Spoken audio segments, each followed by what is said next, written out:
They are back. Canadian Olympic gold medal winners Tessa and Scott Moir are announcing a new tour. It's called Rock the Rink. Figure skating superstars touring our country along with fellow Olympian Patrick Chan, with stops in more than 30 cities from coast to coast, from British Columbia right through to Newfoundland after the success of last year's Thank You Canada tour. And we are very happy to have here in studio with me none other than Tessa and Scott Moir. Thank you for this. Thank you. It's a busy day for you guys, right? That dance, right? Yeah, Doing that dance. I didn't know you needed it. You know that dance, right? Very, very well.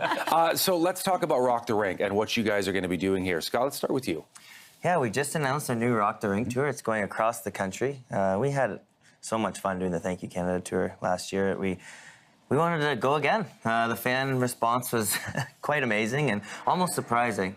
So we wanted to go across again and see if we could step it up. So we're bringing live entertainment. We're bringing some of our international friends, as well as our favorite Canadian skaters still, Patrick Chan, Caitlin Osmond, Elvis Stoico, and it should be a really great treat for skating fans and people who just love live music. The reaction was overwhelming to what you guys did last year for Canadians who were able to see those shows, who are able to kind of see what you guys are actually able to do without it being sort of with the Olympics or anything. This is much more of an intimate performance. It's true. Intimate's a great way to say that, and also it's personality driven. So I feel there's you get a glimpse into each skater's unique personality and skill set, and I think it's highlighted in different ways. Of course, we have a couple of hours to showcase that, as opposed to just 3 or 4 minutes in the competitive sphere.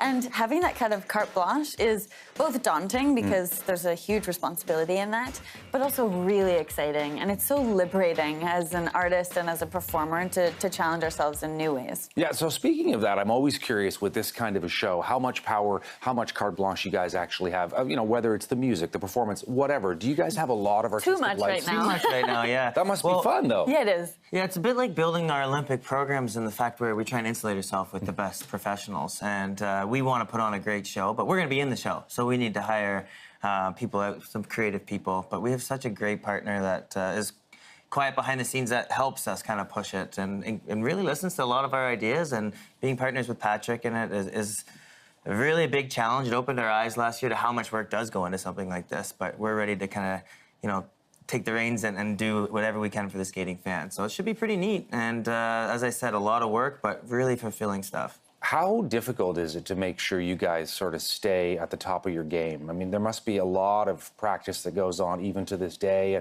And then when you've got this kind of a show coming up with, you know, 30-plus date tour, I mean, that's a lot.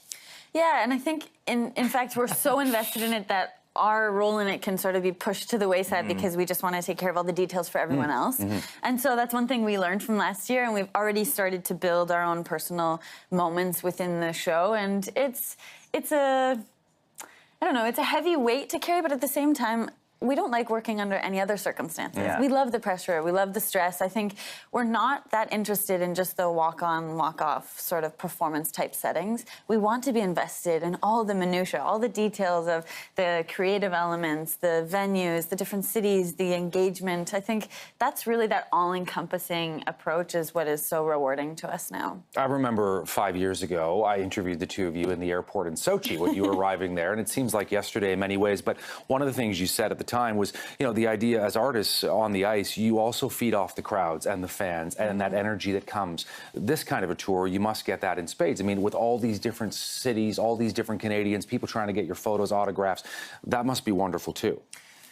I think it's surprising, to be honest. And I don't know, we're the type of people that don't think anyone's ever watching. And right now we're kind of thinking, oh my gosh, I hope people buy tickets for the show. And we felt that last year. More as a responsibility to the other skaters. Yeah, exactly. Right, of course, we don't put the show on and then they come to skate to tens of dozens of people.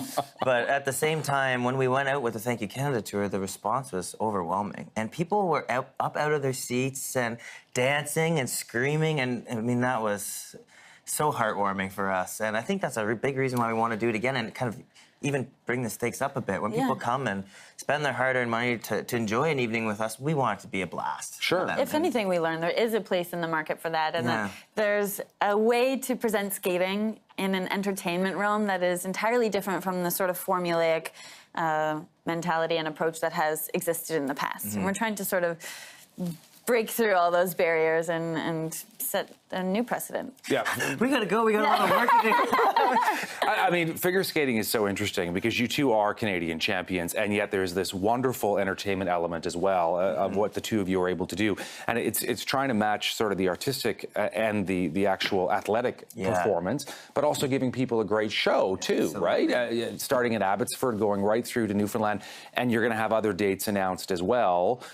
So what's the biggest challenge, would you say, Scott, to something like this? I think you brought up a great point, is there's that marriage of athleticism and being artistic, but the Canadian figure skating fan is also very smart. They're very educated. We come from such a rich history of champions and choreographers and excellent coaches in this country. So skating is kind of just woven in the fabric of being Canadian. So we have to make sure that we give them a great show and it's entertaining, but there is still a lot of great skating in that. And we have the cast to do that. We have Patrick Chan, we have Carolina Costner, so the skating moments should be there and big and beautiful. But yeah, there's a lot of things that have to be thought out and really presented in the right way.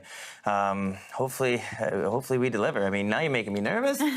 What's the funnest part of all of this?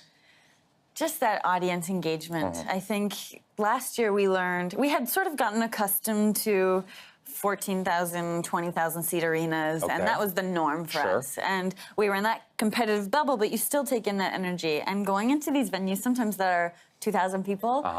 Filled to the rafters. There's such a vibrancy. There's a tangible energy that's exchanged between performer and audience member, and that is electrifying. And we got addicted to that feeling of really connecting with the people in the audience. And I think by the end of our career, we were so focused on the technical elements and performing for the judges that my approach anyways was to block it all out. And now to sort of open that up and really make eye contact and feel that warmth from people watching is so special. And for me, the most fun part is interacting with our castmates as well. We're used to being in a sport where you're on a big white surface all by yourself. And now it is such a more intimate setting. And as well, we can interact with each other in every different, like we're out there with Patrick Chan sometimes, and then we repose the next time, and then Tessa and I finally get back together what's comfortable and can create a moment. It's so diverse. And I think for us, just having a different kind of stage in order to express ourselves is very fulfilling too. Does it seem like a lifetime ago, the Olympics? Oh Yes. my gosh, yes. Which one? Right? I know. I feel like it's almost disconnected to those people that accomplished that in Pyeongchang. And I have to remember sometimes to bring those people along in this next chapter with us. I think we're so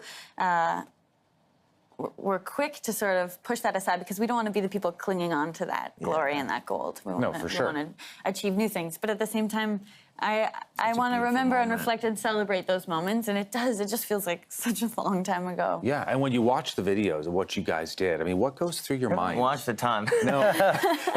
I'm not quite there. I tried to watch a little bit. I was trying to rework a routine part of a routine that we're going to do next week in Korea, and I watched a bit and I was like, I'm not there yet. It's still so emotional, and what we felt competing with each other and with our team was so rich, and we were so present and one of the most beautiful moments in our sporting career. So it's tough to go back and watch. I'm not quite ready yet, but I just feel so grateful that, I mean, we were trained, we were ready, we had the best team around us, but so many things needed to fall into place at the right time and the right moments for us, and I'm so thankful that happened, and it's nice to reflect back on that, and also to just have that in our pockets moving forward, that sense of setting a goal and working hard to accomplish it.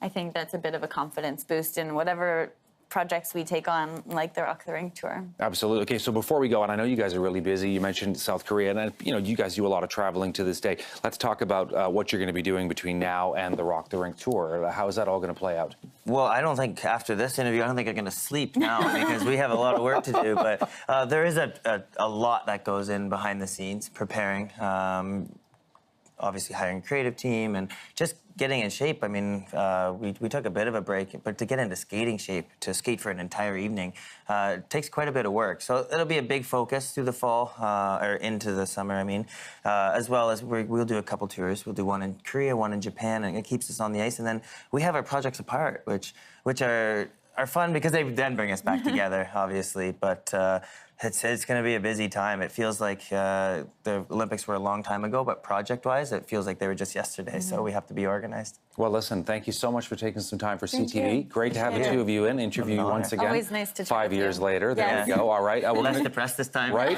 Absolutely. We're going to show, if we can, the website one last time. rocktherink.com is the website where you can go to get your tickets. Again, there's more than 30 different dates that have been announced. More are going to be added, potentially, starting in British Columbia right through to Newfoundland. Scott Moir, Tessa Virtue, thank you again for this, and all the best. We'll be keeping in touch.